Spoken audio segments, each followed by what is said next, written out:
Assalamualaikum warahmatullahi wabarakatuh. Alhamdulillah pada sore hari ini kita ketemu lagi di Kafein 1515. Ini adalah acara rutin kita untuk membahas berbagai permasalahan yang aktual. Dan pada sore hari ini Alhamdulillah kita ada tamu istimewa, Bapak Ketum kita, Insinyur Haji Peter Frans, yang akan mengulas pada sore hari ini terkait dengan strategi dan manajemen di perusahaan di masa VUCA ini. Nah, ini cukup menarik karena ini sangat relevan sekali dengan kondisi kita pada saat ini, di mana kita berada pada kondisi ketidakpastian, baik secara regulasi, bisnis, kemudian juga kita sedang berada di masa pandemi ini. Nah, ini sebelum kita nanti diskusi banyak dengan beliau, saya perkenalkan dulu, dan saya kira ini tidak perlu saya kenalkan sebenarnya, tetapi coba kita review lagi beliau ini.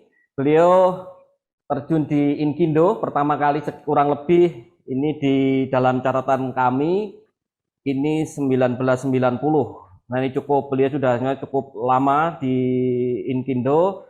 Kemudian diawali di Provinsi Nusa Tenggara Barat. Kemudian beliau berpindah di Jakarta, kemudian 1991 beliau adalah proyek koordinator PT Tata Guna Patria.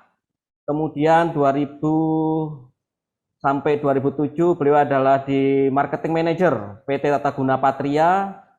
Kemudian 2008 sampai dengan sekarang adalah direktur utama PT Ciria Jasa Engineering Konsultan.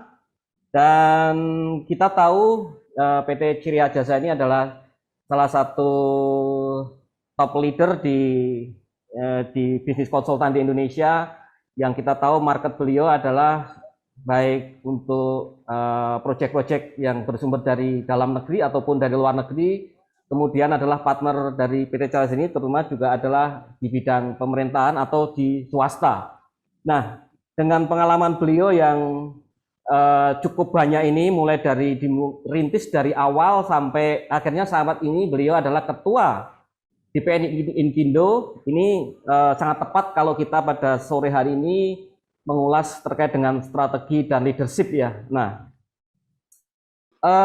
ini menarik Pak Ketum, jadi terkait dengan leadership dan manajemen ini, kita sekarang ini berada pada kondisi di mana tadi bahwa ada ketidakpastian, kemudian juga iklim regulasi kita juga silih berganti, kemudian kondisi bisnis kita sangat dipengaruhi oleh efek dari pandemi. Dan pada saat ini alhamdulillah mudah-mudahan kita ke depan kita dihadapkan pada kondisi yang jauh lebih baik dari 2 tahun sebelumnya. Kira-kira dengan kondisi semacam ini nanti apa yang sebenarnya harus kita terapkan atau kita pilih sesuai dengan kondisi kita. Jadi kita tahu semua bahwa terutama di Inkindo ini ada perusahaan kecil, kemudian ada perusahaan menengah, dan ada perusahaan besar.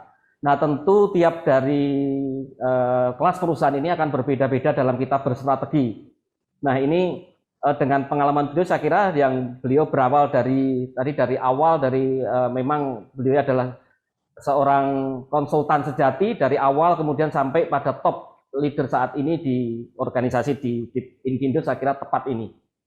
Nah, saya pertama ingin tahu dulu Pak Peter, saya sebut Pak Peter begitu ya, biar kita lebih nyaman begitu. Sebenarnya apa yang memotivasi Bapak ketika terjun di dunia konsultan ini? Monggo Pak Peter, mungkin bisa dijelaskan secara lebih detail, karena mungkin barangkali banyak yang belum tahu sebenarnya bagaimana latar belakangnya. Monggo Pak Peter. Oke, makasih Mas Irwan, Pak Adi, Pak Ketua, Pak Irwan, dan teman-teman lain. Banyak ketua di sini, Pak Tony, siapa lagi, Pak Harto, dan teman-teman. Assalamualaikum warahmatullahi wabarakatuh. Salam sejahtera, salam sehat. Saya lulusan Brawijaya, teknik pengairan, tahun 88. Saya itu pulang kampung, ingin mengabdi di kampung saya Mataram. Sampai di kampung, saya itu ketemu Pak John Panto, Mas John Panto, kakak kelas saya 81, saya 83, dia 81. Terus diajak bergabung, beliau di Metana, PT Metana, sedang membangun sedang membangun bendungan Tiu Kulit di Lombok. Halo Pak Edi. Halo Pak Ketua. Pak Media. Ini sudah ceritakan latar belakang saya dulu. Terus saya ketemu Pak John, dia sedang membangun bendungan Tiu Kulit di NTB. Bendungan, salah satu bendungan yang tinggi, Rockville Dam. Karena background saya air, saya diajak, ayo kita buat konsultan, katanya. Apa Pak perusahaannya? PT Tata Guna, tapi belum ada. Oh iya sudah. Terus akhirnya saya sama Pak Jayu, sama Pak John, sama Pak Bambang bertiga membuat PT Tata Guna Patria Tata Guna Patria ini di Jakarta, tapi home base-nya di Mataram. Terus berkembang, termasuk perusahaannya Rini ini, Multimera ini dulu salah satu kepala cabangnya Pak Mas Nun bergabung di PT Tata Guna Patria, dan saya banyak bukan memakai karena Multimera juga ada kantor di Mataram. Terus berkembang, saya kebetulan karena background saya dam, saya ditugasi menemani counterpart di Nippon Koi. Jadi saya sangat mengenal teman-teman Nippon Koi dari Mr. Sato, Sanbe, itu banyak lah, Otani, hampir semua proyek dulu. Kalau proyek pengairan itu pasti dananya GBIC atau OECF dulu. Saya menjadi tim leader di small scale irrigation management project, menginventaris 1000 embung di bagian timur, Pak Miki yang PTSL, Pak Miki Riando untuk proyek tap sektor loan. Nah, terus saya berkembang, akhirnya TGP berkembang, saya ditarik ke Jakarta, yang ngurus Jakarta lah. Nah, ternyata Jakarta saya ditawari untuk membeli PT Ciriya Jasa sama beberapa teman, akhirnya saya keluar dari TGP dan membeli Ciriya Jasa dan berkembang dari perusahaan. Sebenarnya Ciriya Jasa ini induknya itu punyanya Guntur, Mas Guntur Soekarno Putra dan Megawati, dulu namanya Megawati Taufik Kemas. Kalau dilihat aktenya Ciriya Jasa itu teman-teman di GMNI lah, Pak Nusirwan, Pak Guntur, Pak terus akhirnya berkembang Ciriya Jasa. Dari Ciriya Jasa itu banyak, ada beberapa, tapi saya yang engineering, yang berkembang adalah yang CM sama engineering. Berkembang dari perusahaan kecil, berkembang dari sektor cipta karya, berkembang kemana-mana. Akhirnya sekarang boleh ya info, pegawai saya ya 1.500 adalah 1.500 orang. 1.500 tersebar di seluruh Indonesia. Setahun itu proyeknya ya mungkin 100 paket gitu Mas Irwan.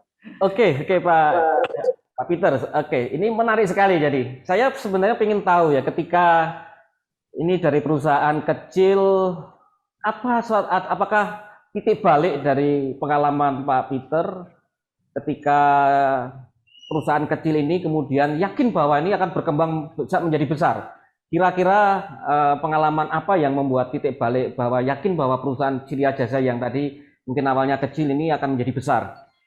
Oh enggak Pak Peter? Ada dua faktor menyebabkan perusahaan itu besar. Walaupun katanya kita itu brandware, tetapi menurut saya tidak sepenuhnya, karena faktor yang pertama adalah orang, yang kedua tentunya uang, yang berujung pada network.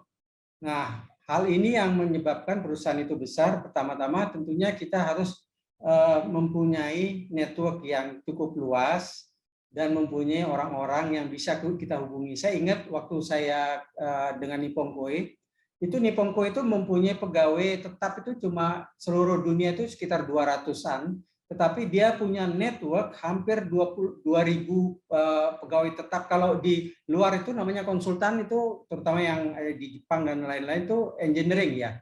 Dia hampir mempunyai 2.000 sampai 3.000 engineering yang dia punya database yang kuat.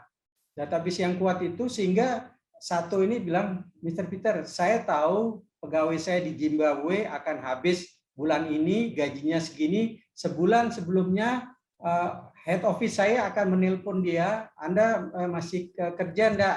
Kalau tidak, mau enggak Anda kerja di Afghanistan? Nah, itulah database. Nah, dari situ saya belajar, di samping teknis, saya juga belajar mengenai network. Nah, saya membina network untuk memulai perusahaan saya, karena menurut saya ada dua pilihan. Kita mau bermain di APBN atau bermain di proyek-proyek loan atau swasta. Dua pilihan ini berbeda karakteristik. Kalau main di APBN atau APBD sangat kental nepotisme, sangat kental dengan kolusi, KKN. Tapi kalau kita pindah ke sebelah, itu relatif lebih bagus untuk proyek-proyek yang TA, yang loan, grant, itu sangat bagus dan kompetitifnya sangat sesuai dengan jiwa kalau kita ingin mengembangkan dunia usaha kita, Pak Irwan. Oke, menarik ini Pak Peter. Jadi tadi saya melihat ada 1.500 tenaga ahli atau ini apa istilahnya, kerja lepas lah. Resources-nya dari Brandware tadi itu ya. Ini luar biasa. Nah, saya sebenarnya ingin tahu Pak Peter, ini titik balik ketika dari perusahaan kecil tadi itu mungkin ada suatu pengalaman proyek yang menyebabkan kemudian ada istilahnya ada satu kondisi Kira Jasa ini kemudian berkembang pesat. Nah, itu titiknya itu di mana kira-kira? Apakah misalnya ketika ada job dari loan atau mungkin dari APBN atau yang mana? Ini di mana ini? Ini kita cukup menarik ini Pak Peter. Karena saya tadi melihat 1.500 itu kita bisa membayangkan cukup ribet juga mengatur sumber daya segitu banyak. Nah, tentunya ini berjalan dari proses ya. Nah, titik baliknya bahwa Ciri Jasa ini berkembang dengan pesat itu kapan dan apa? Misalnya apakah ini ketika kita dapat proyek sesuatu atau ketika ada suatu kondisi, misalnya ada satu kondisi regulasi yang pas waktu itu menyebabkan dunia konsultan itu booming. Nah, ini kira-kira apa Pak Peter? Ya, memang sesudah Krismon itu kan ada rebound ya, artinya setiap krisis itu pasti ada reboundnya. Seperti di pandemi ini saya yakin akan rebound di 2022 akan naik lagi. Artinya kemungkinan itu pasti ada. Walaupun memang kalau saya ditanya prediksi tentunya sangat sulit. Nanti saya akan cerita bagaimana kita memprediksi. Tetapi di tempat saya itu saya mempunyai suatu tim yang solid, saya mempunyai tim tender yang kuat dan mempunyai network yang cukup luas, sehingga pada saat yang bersamaan saya juga bisa mencari tenaga-tenaga, walaupun tenaga tetap saya tidak banyak, tetapi saya mempunyai tenaga-tenaga yang cukup menyebar, sehingga begitu ada kebutuhan, tim saya cepat mencari tenaga-tenaga yang ada di Indonesia. Karena menurut saya baik perusahaan besar maupun perusahaan kecil tuh sebenarnya tenaga tetapnya hampir-hampir sama. Oke. Enggak terlalu banyak bedanya. Yang perlu kita kembangkan adalah network itu, Pak Irwan. Oke. Ya, terima kasih Pak Peter. Jadi ini cukup menarik ya. Ini kalau tadi saya simpulkan ini rebound ini ketika terjadi krisis mungkin 99 kurang lebihnya 2000. Kemudian pembangunan cukup intens dan ini menjadi titik balik pasar yang luar biasa. Nah, ini kondisi pada saat ini hampir sama tadi disampaikan Pak Peter. 2021 ini kita 2 tahun mengalami pandemi di mana pembangunan kita stagnan bahkan mengalami minus. Kira-kira apakah ini akan kondisi sama rebound ini dan bagaimana Pak Peter melihat peluang ini? Oh enggak Pak Peter. Jadi gini, ini zaman susah. Kalau dulu kita bisa memprediksi 5 tahun ke depan. Mas Irwan sekarang umurnya 50. Kira-kira kalau Indonesia emas 2045, Mas Irwan bisa memprediksi enggak? Susah kan? Sangat dunia yang sangat dinamis sekarang, sehingga saya bilang tadi Mas Irwan sebut VUCA, volatility, uncertain, gejolak, volatility itu kan gejolak, Uncertain, tidak pasti. FUCA. U-nya uncertain, artinya tidak pasti, uncertainty. C-nya kan kompleks, complexity, kompleks dan ambigu, tidak jelas. Memang VUCA menurut saya, kita ini pada masa yang sangat susah untuk memprediksi ke depan. Karena masa ke depan ini sangat bergejolak. Masa ke depan ini sangat kompleks, masa ke depan ini sangat tidak pasti. Nah, tapi saya yakin rebound itu pasti ada. Karena menurut saya kalau tadi kemarin saya ke Pondok Indah, saya makan di sana, raminya itu kalah-kalah sebelum COVID. Rame banget, akhirnya saya bilang, wah berarti sudah mulai naik ekonomi kita ya. Artinya, nah ini yang perlu ditangkap. Nah, menurut saya mungkin 2022 ada pengurangan, tapi 2023, 2024 menurut saya pasti ada rebound yang cukup tinggi untuk mengantisipasi kita. Nah, tentunya saya mengharapkan ada 3 kalau kita jadi pemimpin itu. Pertama, jadilah yang pertama lah ya, the leader. Jangan jadi follower. Jadi the leader apa yang kita, ya pertama-tama tentunya kita harus mempersiapkan diri kita yang pertama, umpamanya contoh sekarang lah. Ciri Jasa sedang mengembangkan KPBU. Saya ngajak Bu Rini, ada KPBU Bendungan Bodri. Bu Rini mungkin belum punya pengalaman Bendungan Bodri, tapi KPBU Bu Rini punya pengalaman di Bendungan, tapi tidak punya pengalaman KPBU. Karena saya melihat potensi pasar KPBU akan besar, tentunya saya harus menjadi yang pertama. Karena follower pasti tidak bisa mengikuti the leader. Karena saya melihat di IKN sekarang, kalau IKN ini jalan, dan saya yakin jalan, dana 450 triliun itu adalah KPBU paling besar. 54% adalah dananya KPBU, 20% sekitar pemerintah, dan 30%-nya swasta. Artinya, yang kue terbesar adalah kerjasama pemerintah dan badan usaha. Bagaimana Bapak-Bapak bisa bersaing dengan saya kalau Bapak-Bapak tidak pernah memulai apa itu KPBU, binatang apa? Yang kedua, jadilah yang terbaik. Jadilah yang terbaik tentunya harus kita mempersiapkan dengan baik. Artinya kalau buat report, kalau saya waktu saya masih ngurusi teknik, saya itu paling cerewet masalah report kalau dibuat standar seperti biasa-biasa itu saya paling kesel. Dibuat yang bagus karena produk konsultan itu cuma report kan sebenarnya. Reportnya harusnya gambarnya bagus, berwarna, tampilannya bagus. Sampai sekarang saya bilang ke bagian tender saya, kalau lelang buat gambar itu 3 dimensi, buat buat sesuatu proposal itu yang ada link webnya, tinggal orang sekarang kan kita ngupload proposal, ya buat yang ada linknya, ngelink ke ini, ngelink ke perpustakaan, ngelink kemana, sehingga orang itu menarik bahwa kita punya sesuatu yang baik dan buat yang beda. Contohnya gini, kalau Pak Irwan punya, Mas Irwan punya 1000 jarum, sama-sama tajam, jarum biasa itu jatuh di Mas Irwan punya jarum, ditumpukan 1000, Mas Irwan pasti tidak bisa membedakan walaupun sama-sama tajam. Tapi kalau Mas Irwan mewarnai jarumnya warna merah, walaupun 1000 jarum, warna merah itu pasti tahu. Apa? Oh, karena dia beda. Bukan masalah tajamnya, tapi karena dia beda. Jadi perlu itu kita bisa jadi yang terbaik, jadi yang pertama, atau jadi yang berbeda. Nah, itu tentunya berpulang dari karakteristik daripada perusahaan. Di perusahaan saya, Mas Irwan, saya mempunyai direktur tender namanya. Karena saya waktu ke Malaysia, saya berkunjung ke Petronas. Di situ ada konsultan lead firm-nya di Malaysia. Dia mempunyai direktur tender khusus. Dia bilang, saya tanya, kenapa Anda pakai direktur tender? Di Malaysia tiap hari itu ada tender. Jadi saya ikuti tender seluruh dunia sehingga saya mengangkat direktur tender. Wah, wah bagus juga ya, saya punya direktur tender, saya buat direktur tender yang ngurusnya dari tiap hari Senin sampai hari Jumat, Sabtu Minggu kadang-kadang ngurus lelang. Apa yang diurus?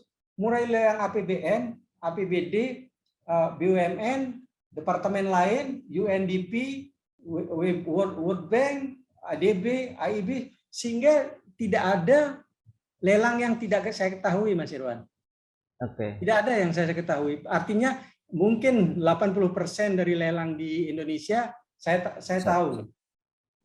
Kira-kira gitu Mas Irwan. Oke, terima kasih. Ini cukup menarik. Jadi tadi saya ada beberapa hal, do the best sama be the first. Ini sangat menarik ini. Jadi simple tapi ini luar biasa. Saya kira ketika kita di masa yang seperti ini, tadi bagaimana kita untuk apa istilahnya bekerja menjadi yang terbaik atau menjadi yang pertama, ini akan menjadi suatu pembeda.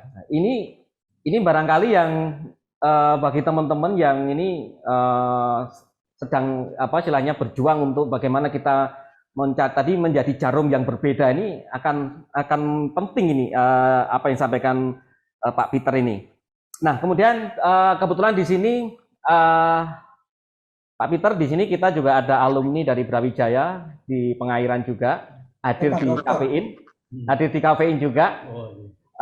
Saya ingin tahu sebenarnya sejauh mana ilmu pengairan ini terkait dengan bisnis ya. Artinya saya melihat Pak Peter ini kan seorang engineer, tapi begitu cepat mau belajar manajemen, kemudian sebagai seorang top leader di sebuah perusahaan yang menjadi top 10 juga di Indonesia. Nah, ini ada Pak Ketua. Bagaimana Pak Ketua? Apakah memang di pengairan itu diajarkan itu tadi suatu keahlian, kemudian dengan apa istilahnya ilmu-ilmu manajemen, atau kita memang di sana tidak ada tapi memang harus belajar sendiri? Oh enggak Pak Ketua, ini saya ingin mendengar dari suara sesama alumni Brawijaya Pengairan ini. Baik Pak Sek, Pak Mas Irwan. Jadi memang pada waktu kita mahasiswa itu tidak ada pelajaran khusus ya, tapi kita mempunyai banyak teman di situ. Kita mempunyai teman-teman berbagai apa ya, berbagai macam lah, mulai dari tadi Pak Peter, dari NTT, dari seluruh Indonesia lah hampir. Nah ini kita pelajari, artinya kita mampu beradaptasi di sini. Jadi itu aja. Tadi ilmunya kalau di teknik ya ilmu teknik, tapi kemampuan beradaptasi ini yang tinggi. Jadi kemampuan beradaptasi terhadap teman, kemampuan kita mempunyai jaringan tadi, betul Pak Peter. Jadi saya kira dalam kasus seperti ini, itu adaptasi adalah sesuatu yang harus dilakukan, dan ini sudah terbentuk ya, bukan terbentuk. Kita memang dihadapkan pada di mahasiswa itu dulu, kita berbagai macam teman dari seluruh Indonesia ada, dari Kalimantan, dari Aceh, dari manapun, dari desa, dari kota. Nah kita beradaptasi di situ. Nah kemampuan-kemampuan beradaptasi ini tentunya kita belajar di situ, belajar di teknik. Dulu Pak Peter itu senior saya yang ini bagian ospek ya, bagian ospek dulu. Termasuk Pak John itu kita turun temurun di ospek oleh beliau-beliau ini. Jadi itu saya kira kawah Candra di Muka pada waktu mahasiswa itu sama semua, di mana-mana pun begitu. Itu kalau belajar normatif lah di teknik, kita belajar teknik, belajar ilmu-ilmu eksata. Justru dengan belajar kita banyak teman itu, berbagai macam teman itu, sehingga kita mampu beradaptasi di lingkungan yang seperti sekarang ini. Turbulensi itu kalau tidak salah Pak Peter juga diajar di hidrolika. Hidrolika. Jadi mempunyai kecepatan yang saling memotong ini. Jadi tidak lurus ya, airnya saling tidak teratur, yaitu kecepatannya tidak beraturan, mempunyai saling silang begitu. Lah ini berbahaya memang dalam kondisi seperti ini. Lah ini tadi Pak Peter ini saya kira sudah mampu menerjemahkan, perusahaannya mampu menerjemahkan tadi dari tangguh di segala medan. Saya kira itu Pak Sek yang bisa saya sampaikan ini. Monggo Pak Peter. Ya, terima kasih. Ini juga menarik. Jadi memang peran pada saat kita mahasiswa ini sangat artinya peran kita belajar organisasi ini sangat penting sekali. Bagaimana kita mengenal karakter-karakter manusia.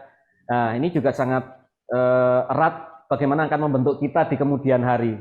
Terima kasih Pak Adi Prawito. Beliau adalah Ketua Inkindo Jatim.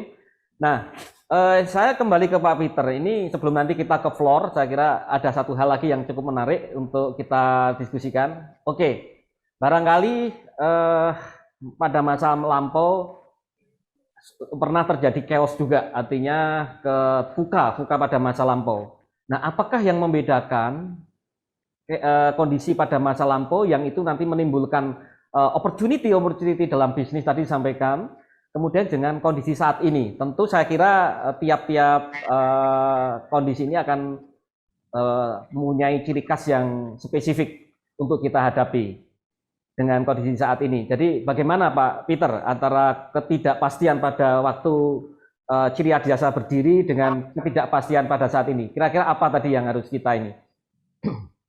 Sebenarnya kuncinya network, Mas Network ya. Ya. Contohnya gini, sekarang ini ngomong smelter lah. Mungkin bapak-bapak bingung ya, apa smelter? Oh, dengar, oh smelter. Ngomong climate change, oh apa sih climate change? Ngomong emisi karbon, ngomong KPBU. Bapak paham, tapi bapak tidak bisa ke situ. Saya contohnya perusahaan saya ini. Saya tahu ada smelter sekarang. Jelas Ciri Adiasa tidak punya pengalaman smelter. Mana bisa saya ngerjain smelter? Tidak pernah punya ahlinya. Apa yang saya perbuat adalah network. Saya cari siapa sih pemain smelter di Indonesia. Oh, ternyata ada perusahaan A, perusahaan B. Saya kontak, Pak, gimana kalau kita nanti ada pekerjaan semester, kita mulai membangun bisnis. Nah, itulah yang membuatkan saya cepat berkembang. Nah, saya sarankan teman-teman, Pak sekarang melihat, oh, saya tidak mampu pekerjaan ini, tetapi di Jawa Timur ada proyek umpamalah tapal kuda atau oh proyek ini. Saya tidak mampu. Oh, tapi saya lihat oh mungkin ada Ciri Adiasa, ada Jaya CM atau Amitas atau siapa. Oh, ini saya kan kenal sama Peter. Oh, saya kenal sama Eri. Oh, saya kenal sama Pak Thomas atau Bina Karya. Nah, mulailah bina hubungan. Wah Pak, kalau ada proyek di sini, mari kita bergabung. Karena sekarang ini seperti yang saya bilang, bukan yang besar yang menjadi kuat, tapi seperti Pak Adi bilang yang adaptif, yang agile, yang lincah, yang kuat. Karena yang tidak beradaptasi pasti akan hancur.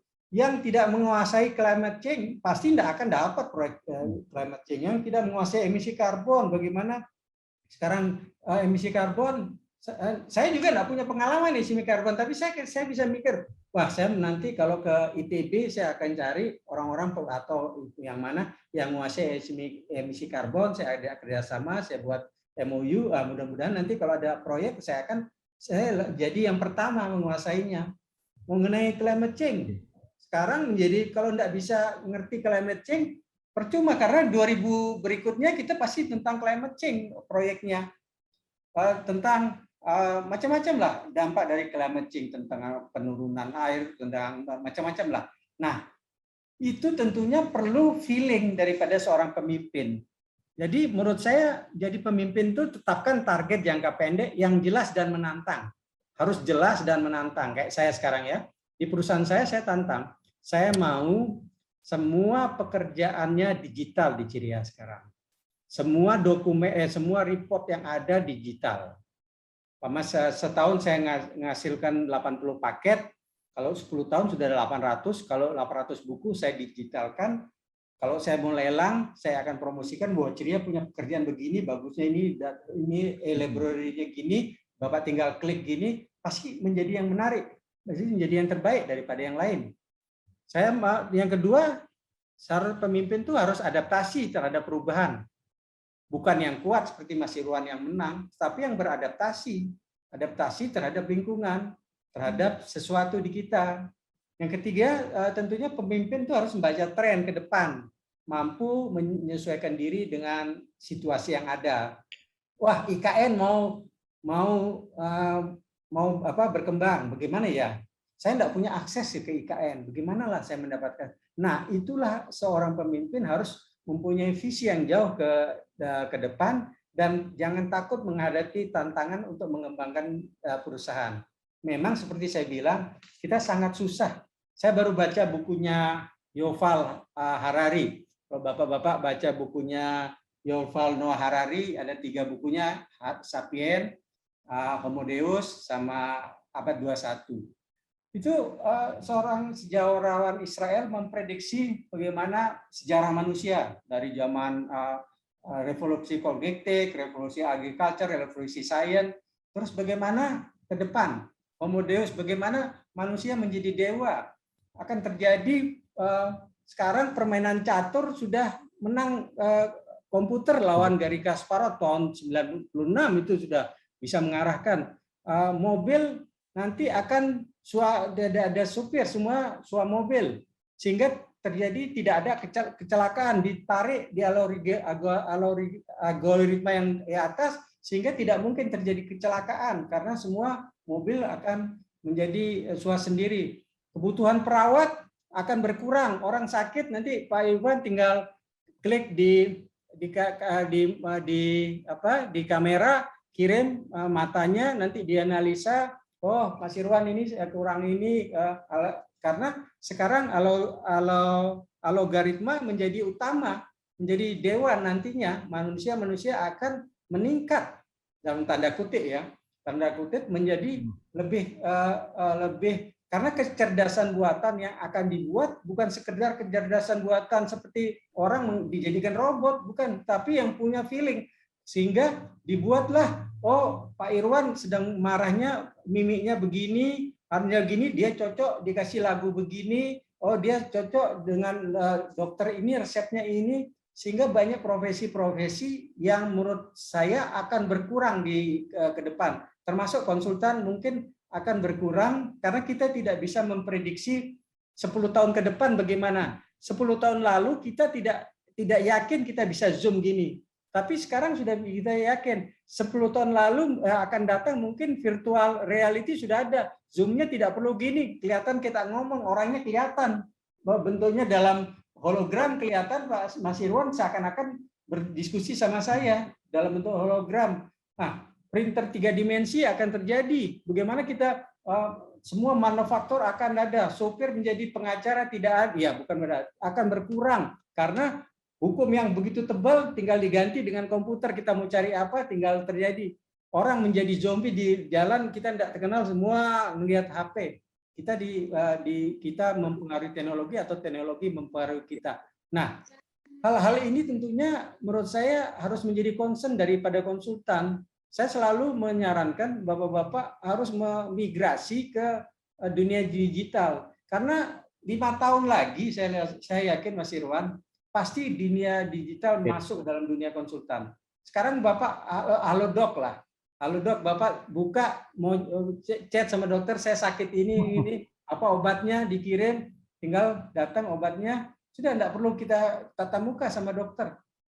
Nah, mungkin juga bisnis konsultan akan menjadi gitu. Desain tinggal mau tipe apa, mau suasana hatinya bagaimana, cari daripada yang ada, sehingga desain menjadi lebih mudah.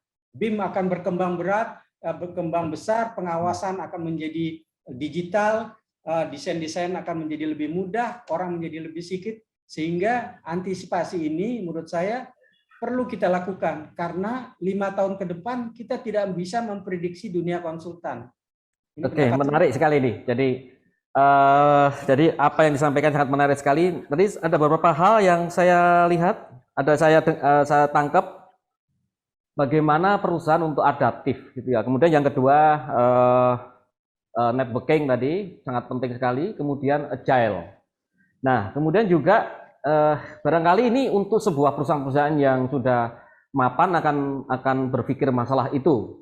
Nah, ini karena kita di dunia jasa konsultan ini barangkali hampir 80% kita adalah perusahaan kelas kecil, kemudian yang di situ masih semua basicnya adalah based on creativity dari leadernya atau pemimpinnya atau direkturnya. Nah, kadang-kadang ini masih kita terjebak di dalam kita mengembangkan bisnis ini. Jadi perusahaan-perusahaan yang awal dari konsultan biasanya adalah based on creativity dari leadernya. semua dikerjakan oleh leadernya, semua baik urusan masalah administrasi, teknis dan sebagainya. Nah, ini bagaimana?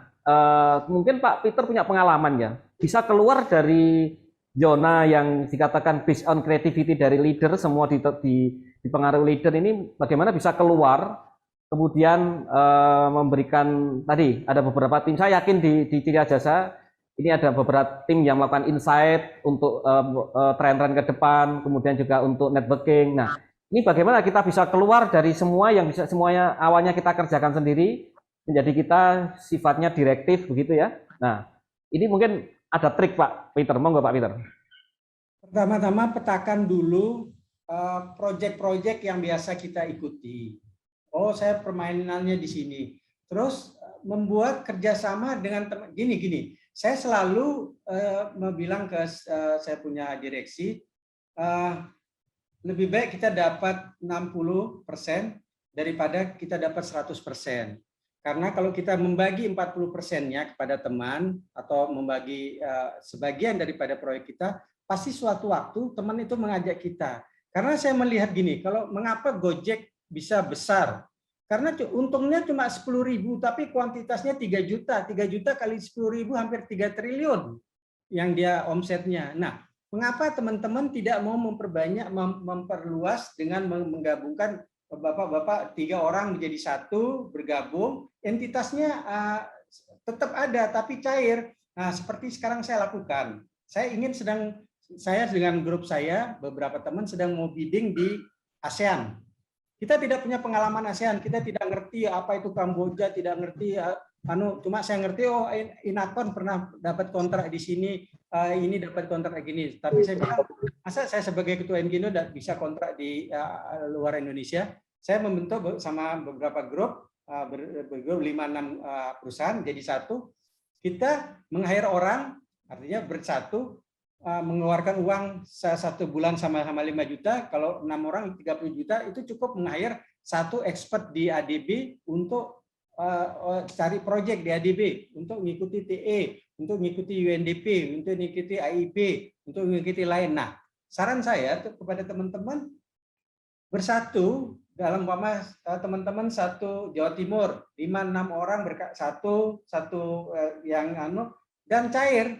Siapapun, kalau di kami, siapapun yang menang, yang 5-nya dapat, walaupun porsinya kecil. Siapapun yang menang, ini yang paling besar. Ini yang punya nama 2, umpama ini 40, ini 30, 30-nya dibagi sisanya.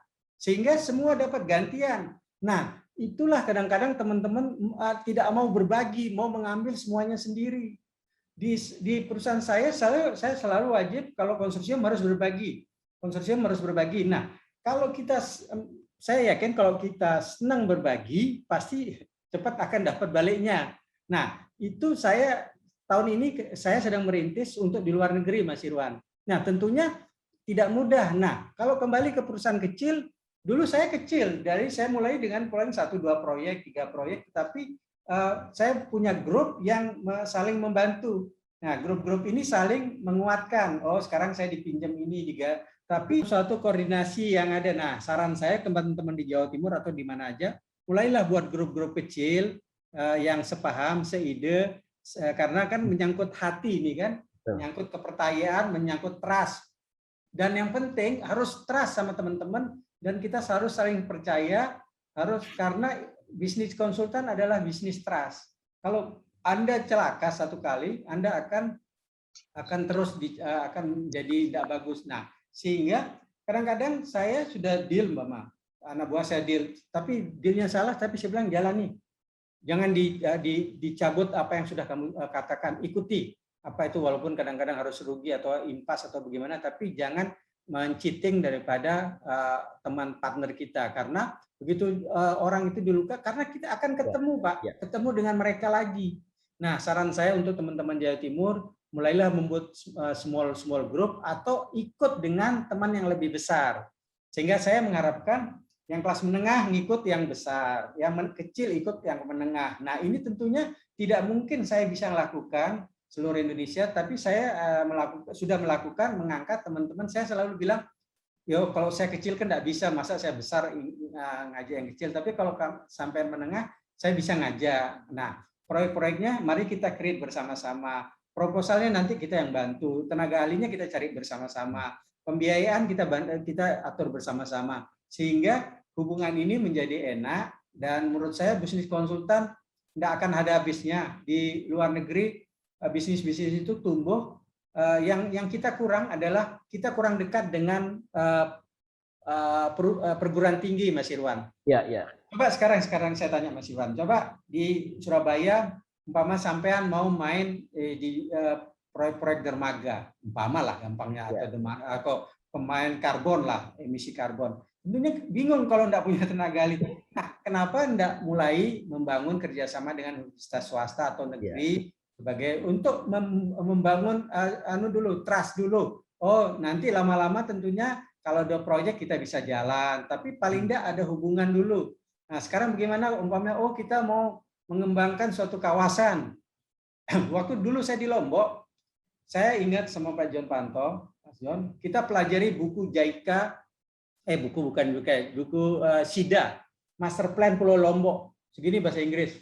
Kita pelajari setiap hari di rumah, di kantor. Oh, ini ada apa ya dihasilkan.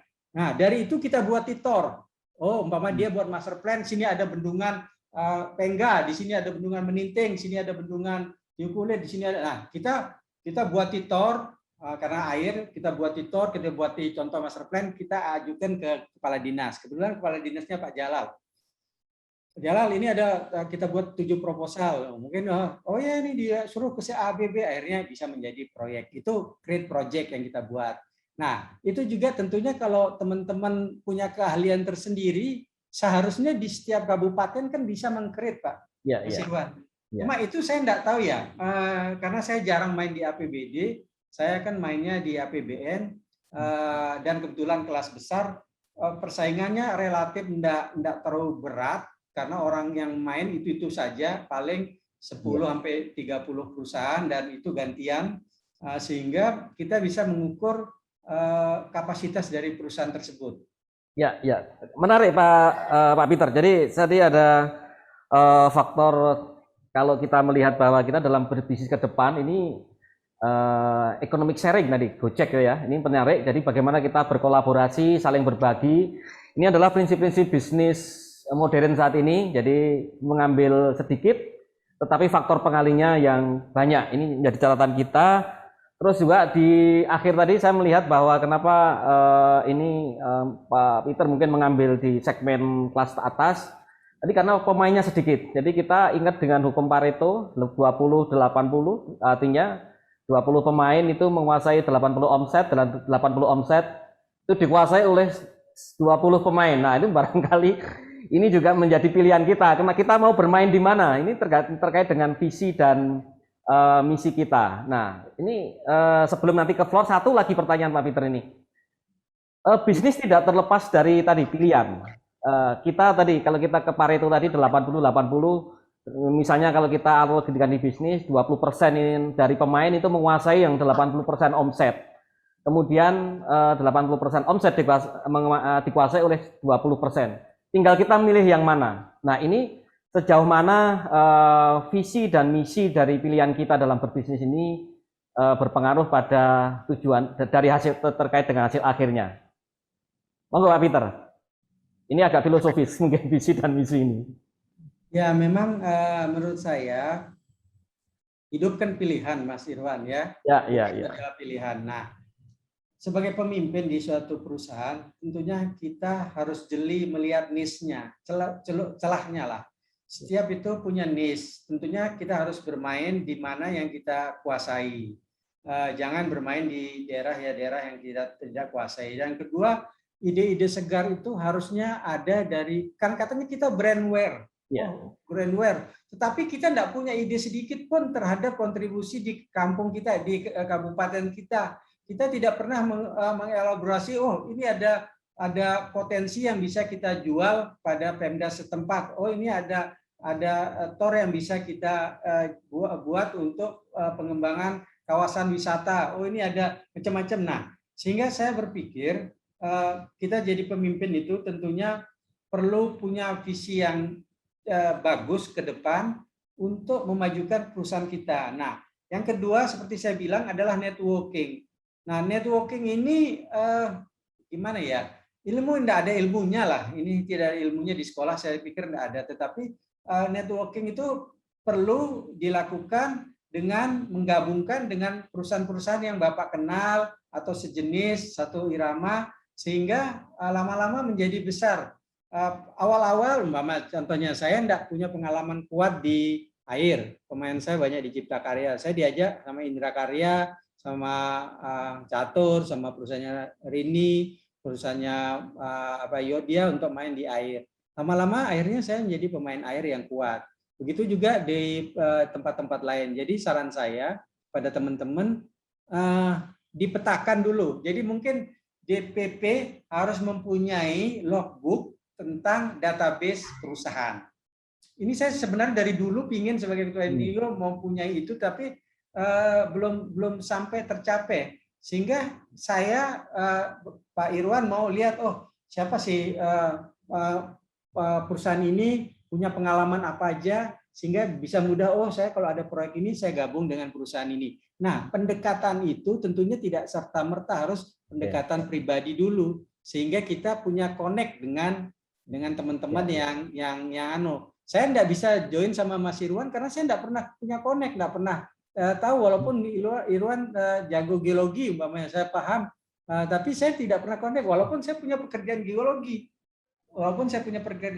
Nah, tentunya atmosfer ini harus kita bangun dan tidak mungkin kita menguasai 1000 perusahaan. Mungkin dipilih saya mau main di sini, di daerah ini, perusahaannya mana, mulai dicari informasi tentang kondisi itu. Dan menurut saya jangan jadi spesialis dulu. Menurut saya perusahaan kecil jangan jadi spesialis dulu. Lebih baik core bisnis boleh lah. Core bisnis, bedakan core bisnis sama spesialis ya. Core bisnis saya umpamanya geologi, tapi saya punya pekerjaan ini. Core bisnis saya air, tapi saya punya pekerjaan ini. Karena saya ingat si Putra bilang lebih baik menanam 10 pohon yang sedang-sedang daripada satu pohon yang besar. Satu pohon yang besar tumbang, tapi kalau 10 pohon sedang-sedang, satu pohon tumbang, masih ada 9 pohon yang bisa menghidupi. Atau pepatah lama mengatakan jangan menaruh telur dalam satu keranjang.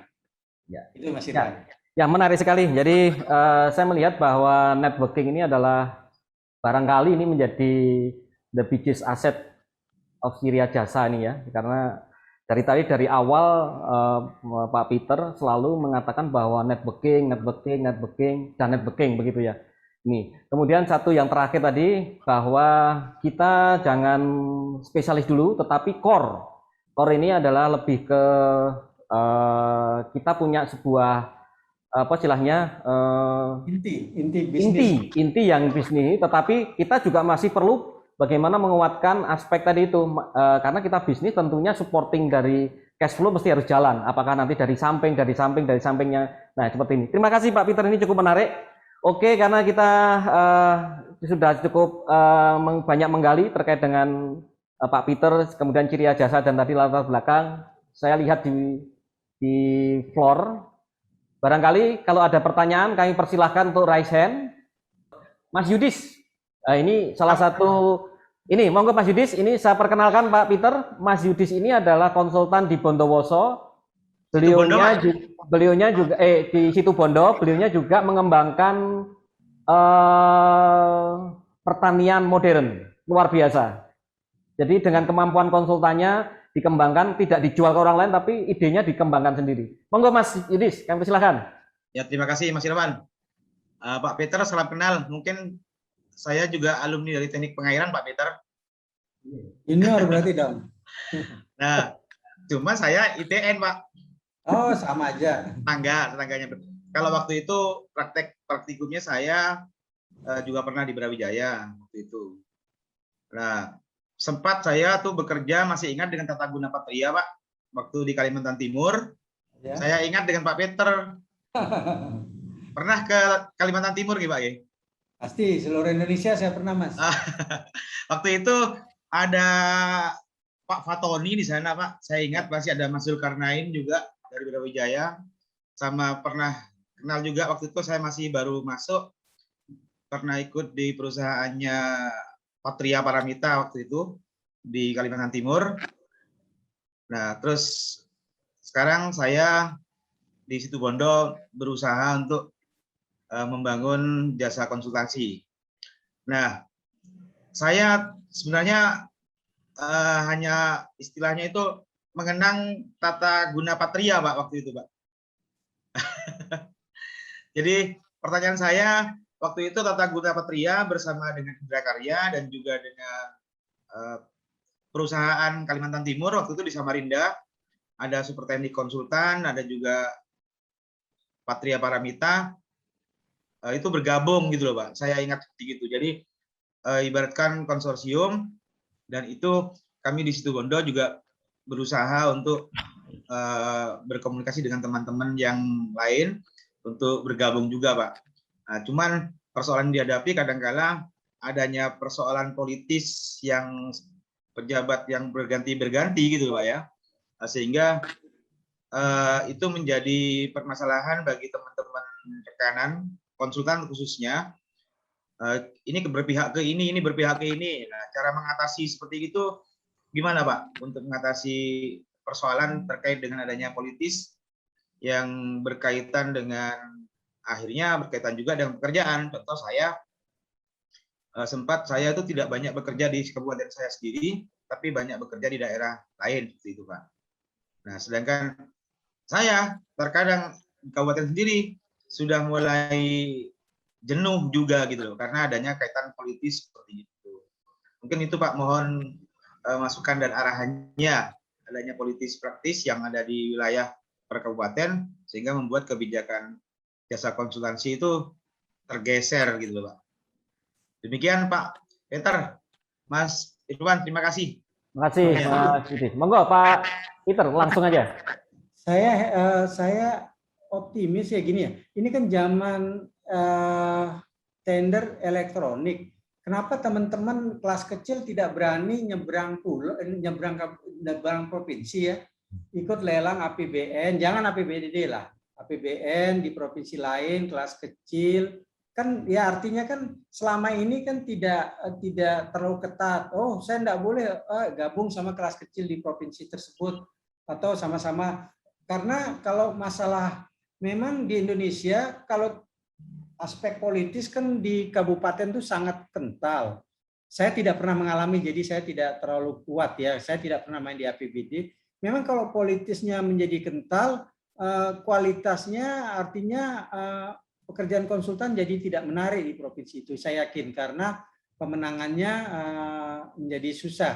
Tapi sekarang dengan adanya BP2JK di PUPR lah, kalau kita mau main BP2JK ini kan menurut saya ada yang bagus, ada yang enggak lah. Tapi ada yang independen, ada yang enggak. Tetapi kalau bapak-bapak, saya pengalaman lelang sekarang ini ikut di seluruh Indonesia untuk kelas besar, kita enggak kenal BP2JK-nya, enggak kenal balainya, tetapi ikut aja.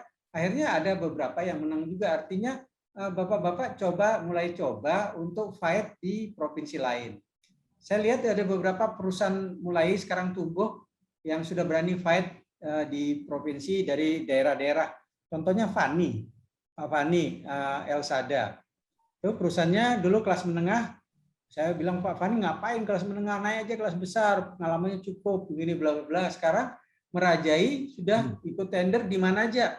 Kemarin ikut tender sama saya di NTT, di Sulawesi, di Sumatera, di Jawa Tengah, di DKI. Artinya saya kok yakin ya kalau kita mau profesional fight di provinsi lain itu bisa. Tapi kalau di APBD memang kentalnya aroma politik seperti saya bilang. Kalau mau main di APBD itu kan aroma KKN-nya sangat kental. Artinya Anda mau main di air yang keruh, ya lele harus kayak lele lah gitu. Kalau mau main di air yang bersih, ya jadi ikan arwarna lah gitu. Artinya gagah sedikit lah. Main di mana Pak Peter ada air yang bersih? Banyak. Saya baru menang di AIB, ASEAN Infrastructure Investment Bank, bank dari China. Lawan saya McDonald, McKinsey, banyak lah, besar-besar semua. Kita karena saya tidak aja pengalaman di luar negeri, karena disyaratkan harus lead firm mempunyai 2 pengalaman di luar negeri, saya gabung sama Inakon, PT Inakon, Mas Agus almarhum. Dia punya pengalaman, beberapa pengalaman di luar negeri. Dia lead firm. Dan kita fight sama McDonald dan kita menang untuk pengawasan PMO-nya Mandalika, motorbike yang sekarang nanti Bapak kalau mau nonton itu PMO-nya Ciriya Jasa sama Inakon. Artinya secara teknis kita sebenarnya cukup bisa bersaing. Nah, memang kekurangan kita kalau sama konsultan asing untuk fight di luar negeri adalah masalah bahasa tentunya. Nah, saran saya kepada Mas Yudis, fight cobalah di luar tempat-tempat lain, kalau nggak berani di luar Jawa Timur, di kabupaten lain dulu lah. Karena menurut saya, apalagi sekarang dengan sistem elektronik kan kita tidak perlu terlalu banyak cost lah. Artinya bisa kita fight dengan di atas meja, menyiapkan proposal yang baik. Mengenai proposal, memang proposal writer Pak Irwan ini sangat kekurangan di Indonesia. Iya, betul. Ini saya pun proposal writer untuk yang bahasa Inggris itu biasanya kalau harga proposal writer di Jakarta untuk bahasa Inggris itu 30 sampai 50 juta satu proposal. Cukup mahal. Tetapi memang sangat sedikit yang bisa nulis. Ya. Sangat sedikit yang punya logical framework untuk menerjemahkan TOR menjadi proposal. Saya salah satu orang yang mengagumi beberapa teman, termasuk Pak Eko, Pak Eko Bagus Dilianto, Pak Prem, Pak Premono, Pak Sigit, Pak banyaklah teman-teman yang sangat logical frame-nya sangat bagus. Nah, kita di daerah, Bapak teman-teman di daerah sangat sedikit menguasai, sangat tidak punya kemampuan menulis, kalau boleh saya bilang. Karena pengalaman saya dulu waktu Inkindo DKI membuat seminar tentang bagaimana menulis proposal the winning team for proyek luar negeri, tapi ya bagaimana kita menulis proposal luar negeri. Bagaimana kalau DPP Inkindo Jatim membuat diskusi bagaimana menulis proposal yang baik untuk proyek APBN. Bagaimana menerjemahkan TOR. Kan kadang-kadang kita tuh copy paste dari ini padahal teksnya ini kita tidak bisa menerjemahkannya. Taksnya ini, cara ngerjakannya ini, deliverable-nya ini kita tidak bisa. Kita asal teorinya segunung-gunung yang tidak ada hubungannya dengan taksnya yang disuruh. Anda disuruh buat mie goreng 2 telur, Anda cerita bagaimana membuat mie, padahal kita disuruh buat mie goreng 2 telur, tidak perlu ceritakan membuat mie-nya. Bagaimana mie goreng 2 telur, apa deliverable-nya, satu mie goreng yang ada 2 telur tanggal sekian. Nah, itu kadang-kadang kita jarang. Saya ini background-nya, ahlinya saya di dam engineer Pak Irwan.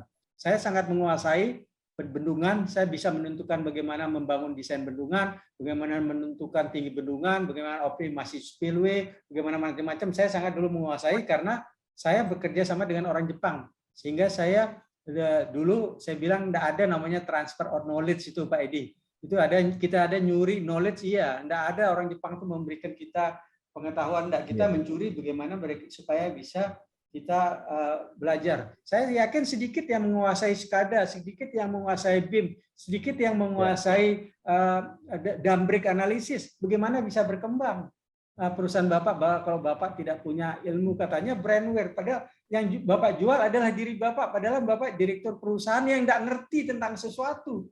Yang cuma ngertinya tender harus menang, harus begini. Padahal Bapak-Bapak tidak punya. Coba, saya mau menguasai tentang gedung. Bapak pelajari regulasi dengan gedung. Bapak cari contoh proposal gedung. Bapak googling bagaimana Bapak mulai membuat bagaimana bidding proposal yang bagus. Bapak mencari tenaga ahli yang di LinkedIn. Siapa yang penguain. Bapak ikut di hybrid. Bapak minta teman-teman, siapa yang bisa membantu. Saya yakin suatu waktu Bapak pasti akan menang dan ada kepuasan tersendiri kalau kita menang dengan fight tanpa kolusi.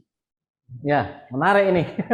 Jadi ini menyadarkan kita ini, Pak Peter. Jadi memang kita sebagai tadi kalau kita dilabeli menjual brandware ya, kita harus kembali ke kita lihat kembali apakah memang kita benar-benar menjual brandware ini, karena kemampuan penulisan untuk penulisan proposal aja kita masih barangkali banyak lupa atau mungkin tidak diasah ini. Ya ini cukup menarik tadi. Barangkali ini nanti menjadi salah satu topik kita berikutnya. Ini penting karena saya melihat juga kemampuan dalam kita menerjemahkan sesuatu itu tentunya melalui proposal, tidak ada cara lain.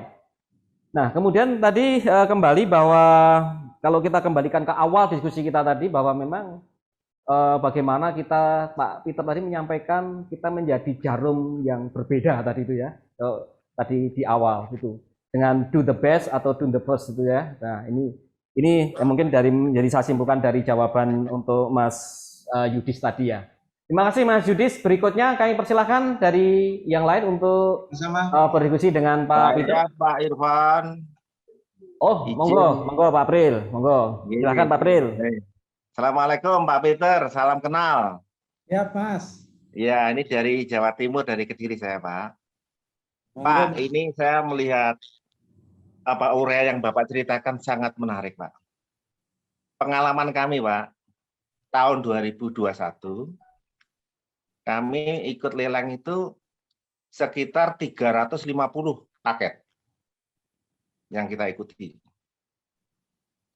Cuman yang menang cuma 12 paket. Terus pengalaman kami tahun 2019 itu ada beberapa paket yang pekerjaannya itu sudah selesai. Tapi tahun 2021 sekarang itu masih ada hal-hal yang tidak kita inginkan, terutama APH, Pak. Mungkin kalau Pak Peter tahu itu Monas, Pak, kawasan Monas.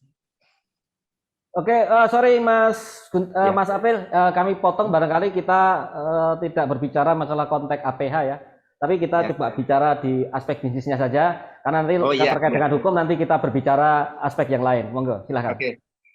Terima kasih Pak, sebagai inspirasi saya terima kasih Pak Peter. Terima kasih sekali karena sudah dibatasi Mas Irfan. Ini kira-kira untuk pengembangan ke depan, Pak. Itu aja lah. Jadi intinya kita sudah bergabung Inkindo sekitar 25 tahun yang lalu. Kita ini ada regulasi terus-menerus seperti ini. Ketidakpastian selalu di hadapan kita.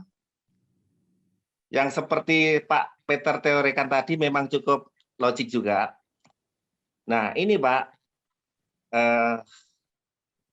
saya mau tanya apa lagi ya? Saya pikir sudah terjenengan sudah ada semua, sudah komplit ini. Kalau yang masalah sudah komplit semua. Saya pikir cukup aja, Pak. Terima kasih, Pak. Itu kasus-kasus titik aja. Terima kasih. Assalamualaikum warahmatullahi wabarakatuh. Jadi ini jarang barangkali lebih daripada curhat ini Pak Peter. Tadi 300, dapatnya 12 lagi Pak Peter. Saya ingin menanggapi kegagalan. Ya, siap, Bro. Dari 350-12. J.K. Rowling waktu nulis Harry Potter itu ditolak mana-mana. Facebook itu berkali-kali bukan langsung jadi Facebook, dia buat chat, buat game online, sehingga berkali-kali kalau dari 350 jadi 12 paket, enggak apa-apa Mas. Berikutnya ikut Mas, karena menurut saya, tapi sampai perbaiki kualitasnya. Karena teman-teman di daerah proposalnya itu Mas Irwan copy paste semua. Iya. Paste yang tidak tahu. Jadi gini, kalau baca TOR, saya walaupun sekarang direktur utama, saya kalau ada proyek besar saya suruh presentasi TOR-nya mana? Lingkup kerjanya mana sih? Lingkup kerja dibaca. Lingkup kerja disuruh ini, mana nih? Ngerjain ini gimana caranya? Identifikasi data, gimana sih cara yang identifikasi data? Nggak bisa jelasin. Paling gampang lah, kan paling mau identifikasi data. Gimana sih kamu mengidentifikasi data? Nggak tahu apa deliverablenya, apa yang mau diserahkan dari identifikasi, nggak tahu Pak. Bagaimana mau nulis proposal yang baik? Belum lagi kita gambar. Apalagi sekarang, Mas Irwan, ini zaman ini kan proposal upload ya. Iya. Kan upload. Kalau Bapak buat tampilannya, gambarnya 3 dimensi, grafiknya bagus, ada linknya. Oh ini ngelink ke ngelink ke buku ini ngelink, enggak perlu Bapak comot bukunya, tapi Bapak buat link bawah proposal ini, aturannya, regulasinya, ngelink ke kepres ini, ngelink ke permen ini, buat tampilan yang menarik, saya yakin Bapak akan menang. Yang kedua, waktu buat report itu ya do the best lah, jangan buat report di binder gini. enggak ada seakan-akan besok-besok buat yang bagus. Walaupun Bapak lihat report-report orang Jepang, orang Eropa itu sangat bagus, lengkap, kualitasnya bagus, penulisannya tidak ada kesalahan. Nah, itu maksud saya. Jadi teman-teman cobalah memperbaiki diri, tidak usah menyalahkan orang lain, tapi kita perbaiki, kita konsultan loh. Kita bukan broker yang dapat kerjaan, nyari ini terus membuat itu tapi tanpa kontrol. Saya waktu dulu Mas Irwan, waktu saya masih jadi ketua Inkindo ya. Waktu jadi ketua Inkindo saya sangat mengurangi proyek. Itu saya memeriksa detail proposal yang mau masuk. Saya mengecek laporan akhir yang mau dikirim. Kalau tidak ada clearance saya tidak boleh dikirim. Karena saya ingin itu the best. Karena kalau Bapak jelek sekali untuk apa? Orang itu menyewa kita terus dikasih hasil gini-gini aja, untuk apa sih saya bisa buat? Tetapi kalau kita buat yang bagus, orang itu akan tertarik. Walaupun repeat order, ya mudah-mudahan tahun depan ini akan terjadi loh repeat order. Kita bisa repeat order, kita tidak usah ikut lelang kalau kita pekerjaannya bagus dan regulasinya ada. Nah, kelemahan teman konsultan kecil, umpama pengawasan, itu copy paste bagaimana tahun lalu tinggal ngambil. Padahal kalau Bapak lihat proposal yang sekarang ya, umpama saya mau ikut lelang di Jawa Timur. Saya dari googling saya lebih tahu daripada Pak Irwan tentang Jawa Timur. Saya akan googling sebanyak mungkin referensi, saya cari sehingga saya paham apa yang ada tentang kondisi existing. Sekarang ini contohnya saya sedang bidding smelter di Gresik, smelternya Freeport di Gresik. Mungkin Pak Irwan nggak ngerti tentang ada proyek smelter di Gresik, tetapi saya punya karena saya lebih makro, lebih di atas, tahu lebih dari helikopter. Oh ini ada proyek smelter di Gresik, proyek Freeport. Habis ini ada smelter di Kalimantan Tengah oleh John yang baru Pak Jokowi kemarin. John Lin. Ada 4 smelter. Nah, bagaimana kita melihat? Ya itu artinya kita harus mempunyai intelligent business kalau di istilah saya, intelligent business untuk mencari peluang-peluang yang ada, Mas Irwan. Nah, kita selama ini duduk seakan-akan tidak pernah mau mencari intelligent business. Oh, ini proyeknya sirup. Sekarang saya tanya, ada yang enggak lihat sirup enggak? Pasti sedikit yang lihat. Apa itu sirup? Di mana mau menang orang enggak pernah lihat sirup. Saya di Jakarta saya tahu akan ada lelang di Sumatera Barat, saya tahu akan lelang di Kalimantan. Bapak enggak pernah lihat sirup. Bagaimana Bapak bisa tahu? Begitu Bapak umumkan, saya sudah sebulan lalu tahu. Bagaimana Bapak bisa bersaing dengan saya? Karena Bapak baru tahu kemarin. Saya sebulan lalu sudah tahu ada sirupnya. Oh, saya tahu ada tornya. Saya tahu, saya mulai cari orang yang cocok. Saya mau cari proposal writer yang cocok. Saya bilang, Bapak, mama saya dulu kecil nanti, kalau saya menang, saya kasih Bapak mama kalau dulu ya, 1 juta, 2 juta. Nanti kalau Bapak menang, saya tambahin lagi. Nah, itu kan masalah bagaimana kita bisa menegosiasikan. Gitu, Mas Irwan. Oke, terima kasih Pak Peter. Tadi menarik sekali ya. Jadi jangan menyerah ketika 300 kali 320 gagal karena belum 1000 ya, karena Thomas Alva Edison sampai 1000 kali baru dia berhasil. Nah ini atau barangkali perlu kita SWOT. Jangan-jangan usaha kita itu udah nggak cocok begitu ya. Mending lebih baik kita jualan pecel lele atau jualan dawet tapi dengan omset melayani seluruh Jakarta. Barangkali demikian. Nah, tapi itu sisi yang lain. Oke. Berikutnya kami persilahkan mungkin dari pertanyaan yang ada teman-teman dari floor. Ada Mas Irwan? Sebenarnya dari floor belum ada. Ini referensi Irwan, masalah membaca buku. Monggo, ada Pak Edi Eko Susilo. Ya, ini senior, saya tidak berani jawab. Monggo Pak Edi, kami persilakan. Terima kasih. Pak Ketua ini hebat, hebat. Jadi mulai dari bawah ini ya, mulai dari bawah. Ini kalau mulai dari bawah itu kan berarti experience dan sebagainya sudah terasah ya. Kita nggak bisa instan zaman sekarang nggak bisa. Berangkat dari itu kita sudah bisa membaca bahwa sudah terlatih ini. Nggak bisa ya kita belajar tiba-tiba dan terlatih untuk peka terhadap sesuatu. Sama dia, maaf Pak Ketua. Pak Ketua hebat memang. Kalau dia dari ceritanya itu saya bisa menangkap semua. Semua dilakukan sendiri sesuai dengan keinginannya, koreksi, terkontrol dan sebagainya, sehingga tidak bisa tiba-tiba kayak begini kayaknya. Teman-teman itu kadang-kadang melihatnya hanya kok enak ya, gitu, kok gampang ya. Nah, ini harus terlatih semua teman-teman ini, nggak bisa. Jadi kepekaan masalah networking dan sebagainya nggak bisa muncul begitu saja, harus dibangun memang. Ya, masalah forecasting ke depan harus bagaimana, ini kan perlu semua harus sekarang zamannya sekarang, apalagi sekarang ya, cepat sekali perubahannya. Kita ngelihat Pak Ketua, ketua-ketua kita yang dulu seperti Pak Mokhtar Adi Peju itu punya Enkona yang pada saat itu kita lihat wah gitu kan. Enkona pada saat itu tenaga ahlinya 100 lebih engineer yang bekerja di dia, hilang begitu saja misalnya. Terus kemudian berikutnya ada Pak Puji juga punya. Kemudian banyak teman-teman kita yang senior-senior itu udah konsultannya juga gede-gede pada saat itu. Tapi sekarang saya lihat juga kurang semua. Nah, sekarang kita tanya, kalau teori-teori Pak Peter ini diterapkan sangat bagus. Cuman masalahnya ke depan ini harus mendidik bagaimana ini. Sama dengan teman-teman di daerah Pak Peter. Cuman di daerah ini kadang-kadang mengharapkan hanya APBD aja, sehingga tantangannya kurang, maaf ya, tantangannya berarti teman-teman sendiri. Orientasinya menjadi sempit pikirannya. Kalau wacananya dibuka, keluar semua, ini menambah wacana, menambah tantangan, dan dia harus mengembangkan terus.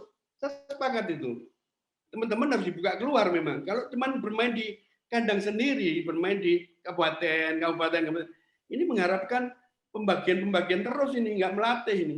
Ya, kita harapkan ke depan semua ini belajar dari Pak Peter ini sudah banyak yang ditangkap sebetulnya. Kalau mau belajar dari ini sudah tangkap, kita harus berbuat bagaimana. Saya kira itu yang menarik bagi saya ya.